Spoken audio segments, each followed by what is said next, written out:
Ғалымдарымыз айтады, сен иманды болу керек екенсің. Жақсы амал жасасаң, осы өмірді керемет өмір сүресің дейді. Бұл да бір лайфхак. Осы дүниеде сен рахат өмір сүргің келсе, екі ғана составляющий дейді, екі ғана құрам бар. Екі бақытты өмірдің құрамы екеу-ақ. Біреуі жақсылық жасау керек екенсің, екіншісі иманды болу керек екенсің. Болды.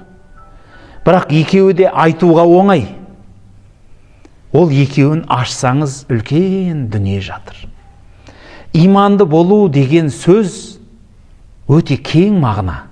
Иманды болған адам қандай болады деп сұрақ қоя білсеңіз, оның жауабын жүрегіңіз сайрап тұрған шығар қандай болатынын. Ол оңай емес. Иманды, уахуа муъминун, ол иманды болса болды деген бір ауыз сөз бар, бірақ сол имандылықтың ішінде тағдырға деген иман жатыр. Аллаға, періштелеріне, кітаптарға, жақсы жаман екендігін, Алладан екенін біле білу, көре білу, оның бәрі біздің өмірімізге міндетті түрде әсер қалдырады. Яғни, қазіргі заманда айтып жатқан мышление деген тренд сөз бар.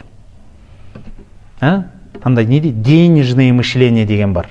Сен ақша туралы дұрыс ойламайсың, сосын ақшаң жоқ дейді. Онда біз де сөйтіп айтамыз, сен өмірдің, бақытты өмірдің мышлениясы сенде жоқ.